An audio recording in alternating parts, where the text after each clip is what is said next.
Sir, ರೈತರದು ಮತ್ತು ಈ ಕನ್ನಡಪರ ಹೋರಾಟಗಾರರ ಕೇಸ್ಗಳು ವಾಪಸ್ ಪಡೆಯಬೇಕು ಅನ್ನೋ ಒತ್ತಾಯಗಳಿತ್ತು ಸರ್. ಆ ಪ್ರಕ್ರಿಯೆ ಏನಾದರೂ ಸರ್ಕಾರದ ಮಟ್ಟದಲ್ಲಿ ಆಗ್ತಾ ಇದೆಯಾ? ಆ ಥರದ್ದು ಏನಾದ್ರು ನಡೀತಾ ಇದೆ? ನೋಡಿ, ಭಾಳಷ್ಟು ನಮಗೆ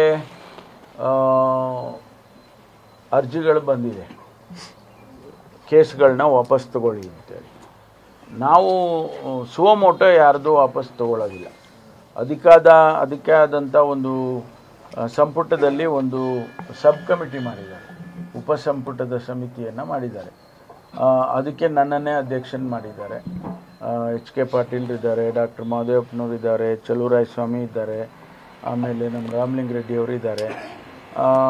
ನಾವು ಅದನ್ನು ಅಧಿಕಾರಿಗಳು ಅದನ್ನೆಲ್ಲ ಪರಿಶೀಲನೆ ಮಾಡಿ ಕಮಿಟಿ ಮುಂದೆ ತಂದಿಡ್ತಾರೆ. ಇದನ್ನು ವಾಪಸ್ ತೊಗೋಬೋದು, ತೊಗೋಬಾರ್ದು, ಅವ್ರ ರೆಕಮೆಂಡೇಷನ್ನು ಇರುತ್ತೆ.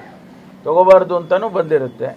ಅಂಥ ಸಂದರ್ಭದಲ್ಲಿ ಅದನ್ನು ಕಮಿಟಿ ಒಂದು ತೀರ್ಮಾನ ತೊಗೋಬೋದು, ಇಲ್ಲ ತೊಗೋಬಾರ್ದು ವಾಪಸ್ಸು ಅಂತ. ರೈತರದ್ದು ಕೂಡ ಅನೇಕ ಕೇಸ್ಗಳು ಬಂದಿದ್ದಾವೆ, ಅದನ್ನೆಲ್ಲ ಪರಿಶೀಲನೆ ಮಾಡ್ತೇವೆ. ಒಂದು ವೇಳೆ ಇನ್ನೋಸೆಂಟ್ಸ್ ಇದ್ದಾರೆ, ಈ ಘಟನೆ ಅಷ್ಟು ದೊಡ್ಡ ಘಟನೆ ಅಲ್ಲ, ಅಥವಾ ಅದರಿಂದ ಯಾವುದು ಸಾರ್ವಜನಿಕರ ಹಿತಾಸಕ್ತಿಗೆ ತೊಂದರೆ ಆಗಿಲ್ಲ ಅನ್ನೋದು ಏನಾದರೂ ಬಂದರೆ ಅದಕ್ಕೊಂದಿಷ್ಟು ಪ್ಯಾರಾಮೀಟರ್ಸ್ ಇಟ್ಕೊಂಡಿರ್ತೀವಿ, ಅದರಲ್ಲಿ ನಾವು ವಾಪಸ್ ತಗೊಳ್ತೀವಿ. ಇಲ್ಲ ಅಂತ ಹೇಳಿದ್ರೆ ಆ ಕೇಸ್ಗಳು ಮುಂದುವರಿಯುತ್ತೆ. ಈಗ CM DCMದು ಬೇಗ ವಾಪಸ್ ತಗೊಂಡ್ರು ಸರ್. ಕೋವಿಡ್ ಟೈಮಲ್ಲಿ ಆಗಿರುವಂಥ ಕೇಸ್ಗಳು ಶಾಸಕರ ಮೇಲೆ ಆಗಿರೋದು ಇನ್ನೂ ಕೂಡ ವಾಪಸ್ ತಗೊಂಡಿಲ್ಲ. ಸಾಕಷ್ಟು ಜನ ಕಾಂಗ್ರೆಸ್ ಶಾಸಕರ ಮೇಲೆ ಕೇಸ್ ಆಗಿದೆ, ಅವರು ಕೂಡ ಬೇಸರ ವ್ಯಕ್ತಪಡಿಸ್ತಾರೆ. ಕೋರ್ಟ್ ಹೋಗಿ ದಂಡ ಕೂಡ ಕಟ್ಟು ಬಂದಿದ್ದಾರೆ, ವಾರೆಂಟ್ ಕೂಡ ಇಶ್ಯೂ ಆಗಿತ್ತು ಅವರಿಗೆ. ಅಂಥ ಕೇಸು ವಾಪಸ್ ಪಡೀಲಿಲ್ಲ. CM DCM ಮಾತ್ರ ಬೇಗ ಆಗೋಯ್ತಲ್ಲ ಅಂತ.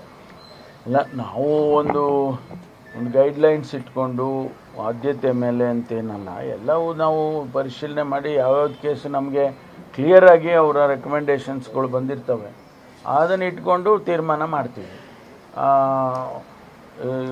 ಇನ್ನೂ 300-400 ಕೇಸಸ್ಗಳಿದೆ ನಮಗೆ ಅರ್ಜಿಗಳು ಕೊಟ್ಟಿರೋವಂಥದ್ದು. ಅದನ್ನೆಲ್ಲ ಪರಿಶೀಲನೆ ಮಾಡಿ ನೋಡಿ ಅದರಲ್ಲಿ ಯಾವುದು ತೊಗೊಳೋದಕ್ಕೆ ಅರ್ಹತೆ ಇದೆ ಅದನ್ನು ತೊಗೊಳ್ತೀವಿ, ಇಲ್ಲದೇ ಇದ್ದರೂ ವಾಪಸ್ ಹಾಕ್ತೀವಿ, ಇದು ಮುಂದುವರಿಸಿ ಕೇಸ್ಗಳನ್ನ ಅಂತ. ಈಗ ನಾವು ಇಷ್ಟುವರೆಗೆ ಮಾಡಿರೋ ಸಭೆಗಳಲ್ಲಿ ಸುಮಾರು ಕೇಸ್ನ ವಾಪಸ್ ಹಾಕಿದ್ದೀವಿ. ನೀವು ಇದನ್ನು ಕೇಸ್ ತೊಗೊಳಕ್ಕಾಗಲ್ಲಪ್ಪ ವಾಪಸ್ಸು, ಇದು ಮುಂದುವರಿಸಿ ಅಂತೇಳಿ ತೀರ್ಮಾನ ಮಾಡಿದ್ದೇವೆ. ಸರಿಗೆ ನಾವು